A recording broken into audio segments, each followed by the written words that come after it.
Hello ways வணக்கம். அவளோட மகள் பேரு ஷாபனா. ஷாபனாவுக்கு வயசு 17. அவளுடைய அம்மா காலைல ஏஞ்ச பிறகு பாக்குறா, நொண்டி நடக்கிறா, அதாவது தேங்கி நடக்கிறா. இதை பார்த்து அவளுக்கு ஆச்சரியம். ஏன்னா கொஞ்ச நாளாவே மகளுக்கு ஏதோ பிரம்ம பிடிச்ச மாதிரி, பேய் பிடிச்ச மாதிரி அவ அமைதியா இருக்கா அப்படின்றது அவளுக்கு உண்மையே புரியல. இதனால தனது மகளை தினந்தோறும் கவனிக்கிறா. காலைல எப்பொழுதுமே நேரத்துல எழுந்திரிப்பா. ஆனா தற்போதுலாம் 10-11 மணிக்கு தான் எழுந்திருக்கிறா. இதனாலேயே ஷாபனாவோட அம்மாவுக்கு கோபம் வருது. என்னதான் பண்ற அப்படின்னு கதவு தட்டுறாங்க. கதவு தட்டினாலும் ரொம்ப லேட்டா தான் ஷாபனா டோர் ஓபன் பண்றா.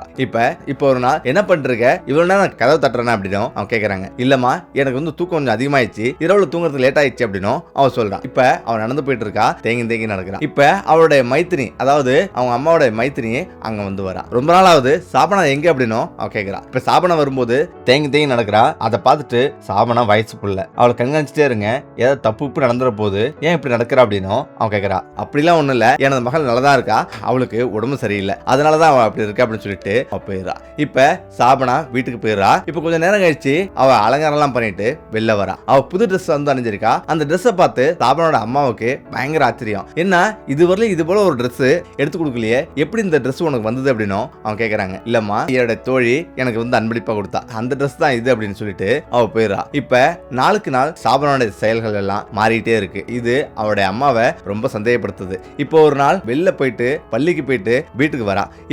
அம்மா, எனக்கு உடம்புலாம் வலிக்குது, எனக்கு என்ன மசாஜ் பண்ண அப்படின்னு அவ சொல்றா.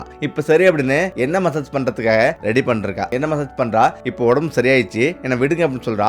திரும்பவும் அவளுடைய ரூம்ல அமைதியா படுத்துக்கிறா. ஏற்கனவே சாபனாவும் அவருடைய அம்மாவும் ஒன்னாதான் படுத்திருப்பாங்க. ஆனா கொஞ்ச நாளா அவ தனியா தான் படுத்திருக்கா. அதனால அவருடைய அம்மாவுக்கு ஒண்ணுமே புரிஞ்சிக்க முடியல, என்ன நடக்குதுன்றத அவ புரிஞ்சிக்கவே முடியல. ஏன்னா மகளுடைய அத்தனை நடவடிக்கையும் மாறி இருக்கு. இப்பதான் என்ன பண்றாங்கன்னா, ஒரு நாள் சாபனா வெளில போறா. சாபனா எங்கதான் போறான்றத நம்ம பாப்போம் அப்படின்ட்டு அவ கவனிக்கிறா. குருதானஞ்சிட்டு அவ பின்னாடியே தொடர்றா.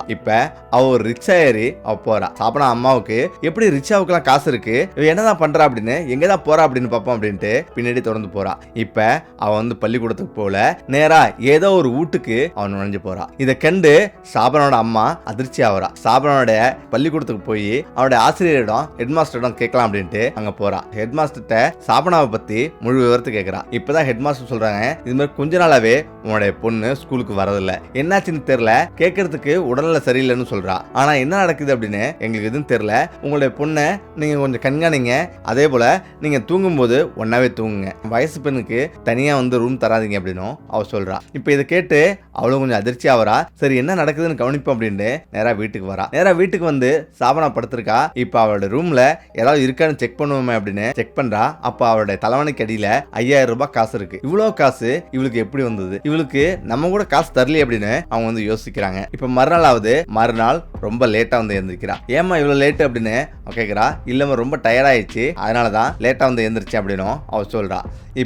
நான் உன்னுடைய ரூம் எல்லாம் சுத்தம் பண்ணணும் அப்படின்னு அவ சொல்றா. என்னுடைய ரூம் நீங்க எதுக்கு சுத்தம் பண்ணணும் அப்படின்னு அவ கேக்குறா. இல்ல ரொம்ப நாள் ஆச்சு சுத்தம் பண்ணி, நான் சுத்தம் பண்ணிடுறேன் அப்படின்னு அவ சொல்றா. சரி அப்படின்னு சுத்தம் பண்ண போறாங்க. இந்த நேரத்துல தான் அவளும் நானும் உங்க கூட சுத்தம் பண்றேன் அப்படின்னு சாபனாவும் அங்க சுத்தம் பண்ணிருக்கா. அங்க சுத்தம் பண்ண சாபனாவுக்கு திக்குன்னு இருக்கு. ஏன்னா என்ன நடக்குதுன்ற உண்மை வெளிவந்துருமோ அப்படின்னு பயந்துட்டே இருக்கா.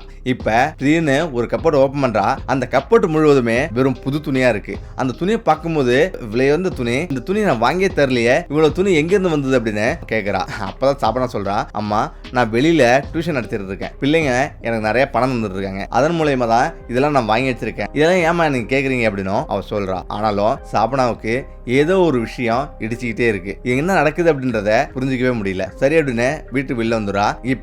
கட்டிலுக்கு அடியில பாக்குறா. அதாவது மேக்கப் போன்ற ஒப்பனை பொருட்கள்லாம் நிறைய இருக்கு.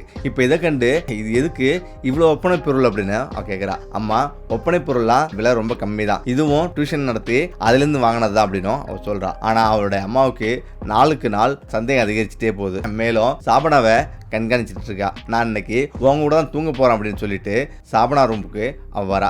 நீங்க எதுக்குமா அங்க தூங்குறீங்க, நான் தினந்தோறும் தனியா தூங்கி எனக்கு பழகிடுச்சு, அதனால நீங்க இங்க தூங்க வேண்டாம், நீங்க வெளியில போய் தூங்குங்க அப்படின்னு அவ சொல்றா. ஆனாலும் இல்ல நான் இங்கதான் தூங்குவேன் அப்படின்னு சாபனோட அம்மா சொல்றா.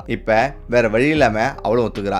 பால் காய்க்கிறா. எதுக்கு பால் காய்க்கிற அப்படின்னு சாபன அம்மா கேக்குறாங்க. இல்ல பால் குடிச்சிட்டு நம்ம தூங்குவோம் அப்படின்னு அவன் சொல்றான். இந்த நேரத்துல பால் காய்ச்சி முடிச்சிருப்பாடு. ரெண்டு பேரும் பால் குடிக்கிறாங்க. பால் குடிச்ச கொஞ்ச நேரத்திலேயே சாபன அம்மாவுக்கு பயங்கர பயங்கரமா தூக்கம் வருது, தூங்கிடுறாங்க. ஆனா அவங்க நினைச்சதெல்லாம் இரவு முழுவதும் காத்திருந்து இங்க என்ன நடக்குது அப்படின்றத நம்ம தெரிஞ்சுக்கணுன்றதுக்காக தான் அவ வந்து பால் குடிக்கிறான். இப்ப 5 மணி ஆகுது.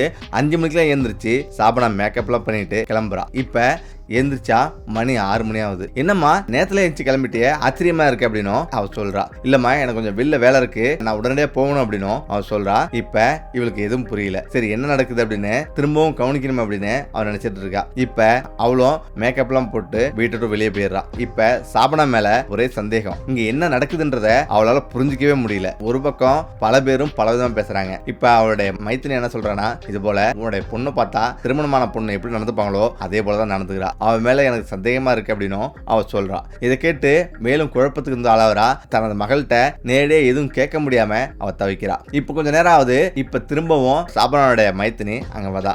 இப்ப நான் உனக்கு ஒரு உண்மையை சொல்லணும், ஒரு உண்மையை சொல்ல போறேன் அப்படின்னு சொல்லிட்டு உன்னுடைய மகளுக்கு திருமணம் ஆயிடுச்சு அப்படின்னு அவ சொல்றா. இதை கேட்டு ஒரு நிமிஷம் அதிர்ச்சி ஆவரா. உன்னுடைய மகளுக்கு திருமணம் ஆகி 6 மாசம் ஆகுது. 6 மாசமும் அவ வந்து உன்னுடைய வீட்டுல தான் இருந்திருக்கா. நீ இரவு தூங்கின ஒருபடு அவ ரூம் தனியா தான் இருப்பா. ஆனா நீ இரவு தூங்கின ஒருபடு அவ வந்து வெளியே போயிடுவா. அவனுடைய கணவர் கூட அவ வாழ்ந்துட்டு விடியறதுக்குள்ளே வந்துருவா. அதனாலதான் அவ தூங்கி எந்திரிச்ச ஒருபடு ராத்திரி தூங்க லேட் ஆயிடுச்சு, எனக்கு ரொம்ப டயர்டா இருக்குன்னு சொல்றது அதுதான் காரணம் அப்படின்னு சொல்லிட்டு, யாரு காரணம்னா என்னுடைய மகனை தான் கல்யாணம் பண்றதுக்கு அப்படின்னு அவ சொல்றா. அவ சொல்ற ஒவ்வொரு வார்த்தையும் அவளுக்கு திக் திக்குன்னு இருக்கு.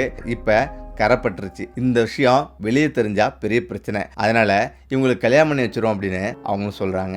இப்ப சரி அப்படின்னு இவளால மறுக்கவும் முடியல, என்ன நடக்குதுன்னு புரிஞ்சுக்கவும் முடியல. இப்ப மகளிடம் கேட்டு உண்மையை புரிஞ்சுக்கிறா. இப்ப 2 பேத்துக்கும் கல்யாணம் பண்ணி வைக்கிறாங்க. இப்ப ஒரு விஷயத்தை நல்லா புரிஞ்சுக்கணும். எந்த ஒரு தாய் தகப்பனா இருந்தாலும் சரி, ஒரு வயசு பிள்ளைங்க வீட்டுல இருக்கும்போது அவங்களுடைய ஒவ்வொரு அசைவையும் கண்டுபிடிக்கணும். அவங்க என்ன பண்றாங்க, எங்க போறாங்க, ஏதுன்ட்டு எல்லாமே கண்டுபிடிக்கணும். அவனுடைய மைத்திரி சொல்றாங்க, இவன் ஒவ்வொரு நாளும் வந்து மதராசி போறேன், அதாவது ஸ்கூலுக்கு போறேன்னு சொல்லிட்டு அவ போறது அவளுடைய கணவர் வீட்டுல தான். அதுக்கு முன்னாடி அவ எப்பெல்லாம் வந்து டியூஷன் பண்ண போறேன்னு சொல்லிட்டு அவ டான்சிங் போவா. அவ டான்சிங் போயிட்டு அவ டான்ஸரா போயிட்டு அதன் மூலமா வர பணத்தை தான் இவ வந்து மேக்கப் ட்ரெஸ் எல்லாம் வந்து வாங்குறா. அது மட்டும் இல்லாம அதுக்கு பிறகு எனது மகனுக்கும் அவளுக்கும் திருமணம் ஆச்சு. அந்த திருமணமான பிறகு அவங்க எப்பொழுதுமே இரவு ஆன பிறகு எப்பொழுதுமே எனது மகன் உன்னுடைய வீட்டுக்கு வருவான். இதெல்லாம் உனக்கு தெரியாமே வந்திருக்கும். ஏன்னா நீ இரவு 12 மணி ஆச்சுன்னா தூங்கிடுவ. பின்வாசல் வழியா அவ எப்போதுமே இவளுடைய மகன் கூட தான் இருந்திருப்பா அப்படின்னு சொல்லி முடிச்சிருப்படு இவளை சுத்தி பெரிய ஒரு அதிர்ச்சியான சம்பவமே நடந்திருக்கு அப்படின்றத நினைச்சு உறைஞ்சு போறா. இப்ப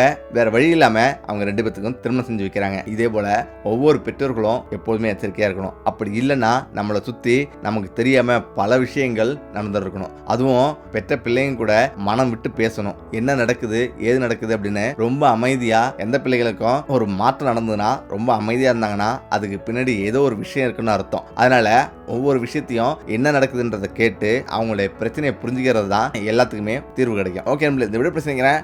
மீண்டும் சந்திப்போம். நன்றி, வணக்கம்.